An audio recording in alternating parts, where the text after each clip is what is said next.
Menghafalkan hampir keseluruhan daripada isi presentasi Anda seperti Anda membuat sebuah menu kehancuran.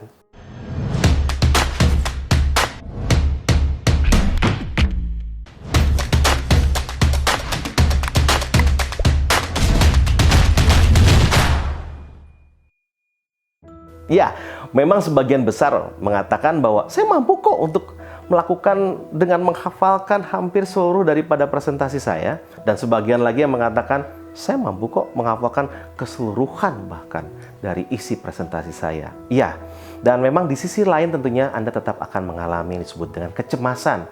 Kalau misalnya ada kata penghubung yang lupa, atau kalimat-kalimat yang terlewati karena Anda lupa juga, atau poin-poin penting yang Anda ingin sampaikan malah tidak beraturan karena kecemasan tadi.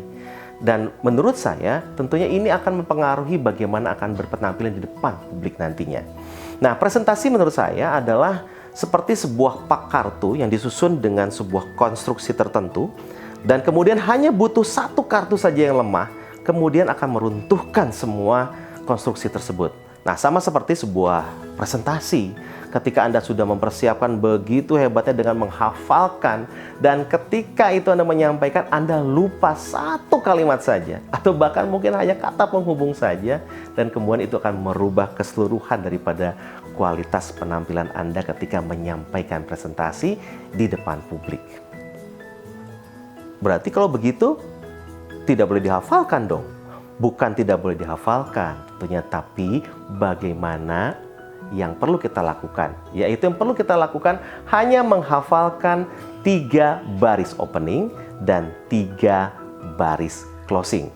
Ingat, 3 baris opening atau pembuka dan 3 baris closing atau penutup. Nah, apa gunanya tentunya kita melakukan strategi itu? Yang pertama adalah tentunya bagaimana kita memindahkan shifting dari cara berpikir yang disebut dengan anticipatory anxiety mode ke memory retrieval mode. Atau bagaimana Anda memindahkan cara berpikir yang penuh kecemasan tadi, kalau ada yang lupa, kalau bagaimana penampilan saya, apakah enak dinikmati oleh pesertanya, atau misalnya ada yang tidak terlupakan, yang penting saya nggak boleh lupa, dan lain sebagainya, itu berpindah ke cara berpikir yang tentunya lebih sistematis atau yang saya sebut tadi dengan memory retrieval mode. Nah, ketika 3 baris sudah Anda lontarkan dari mulut Anda, selebihnya tentu penampilan Anda akan berjalan begitu saja. Karena biasanya banyak pertanyaan kepada saya, mereka selalu bingung untuk memulainya dan untuk mengakhirinya dari sebuah presentasi. Dan itu wajar saja sih sebenarnya, yang penting berlatih. Nah, yang berikutnya adalah ketika Anda berbicara keluar daripada realnya, keluar daripada tema yang harus Anda sampaikan. Nah, ketika Anda menguasai closing tadi, Anda bisa melakukan reorientasi ke track yang sebenarnya. Anda kembalikan lagi kepada tema yang akan Anda sampaikan. Ya. Yang ketiga adalah berkaitan dengan waktu sebenarnya. Nah, suatu saat saya pernah diundang untuk berbicara selama 3 jam durasinya, dan kemudian tiba-tiba di menit awal panitia berbisik kepada saya, "Coach, mohon maaf, Coach hanya membawakan 1 jam saja." Wah, saya sempat terkejut juga. 3 jam jadi 1 jam. Kalau kita tidak mempersiapkan dengan cara tadi, kita mungkin bisa bingung untuk melakukan gimana nih caranya, sedangkan acara sudah dimulai. Tetapi ketika Anda sudah biasa melakukannya, Anda tidak perlu khawatir lagi tentang openingnya, tentang closingnya, tetapi yang perlu Anda lakukan adalah penyesuaian bodinya saja. Mana yang perlu dipotong, mana perlu yang disederhanakan saja. Ya. Dan juga dengan strategi tadi, Anda akan terlihat lebih profesional, lebih terlatih, dan lebih tenang di dalam membawakan sebuah presentasi. Dan banyak orang mengatakan kalau begitu semuanya tidak boleh dihafal dong coachnya. Enggak juga. Kalau berkaitan dengan sebuah kompetisi, maka Anda harus menghafalkan keseluruhan daripada isi presentasi Anda. Kenapa? Karena yang kita butuhkan adalah disesuaikan dengan waktu yang ditetapkan oleh panitia. Kalau misalnya panitia menetapkan Anda harus menghafal atau Anda harus memberikan presentasi 15 menit, Nah, ketika itu Anda masih 30 menit, berarti Anda harus potong waktunya 15 menit lagi untuk sesuai dengan permintaan panitia.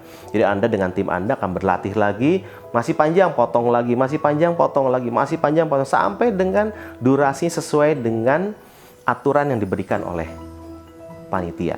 Dan kemudian barulah biasanya para peserta ini berlatih untuk aksentuasi, intonasi, tempo, pitch, part and punch, dan lain sebagainya. Nah, baik, tentunya semua orang ingin menjadi seorang pembicara yang profesional, saya percaya itu.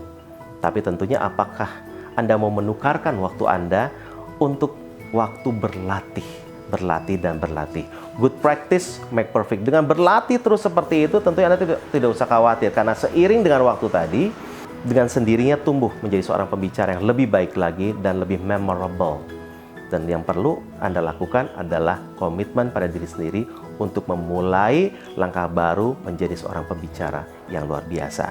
Nah, itu tentunya untuk tips kita sesi hari ini. Dan juga seperti biasa, bagi Anda yang ingin bertanya seputar public speaking, tulis aja di kolom komen.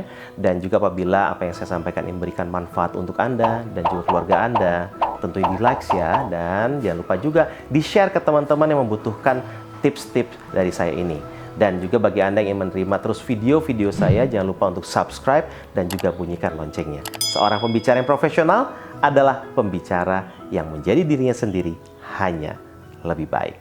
Sampai jumpa.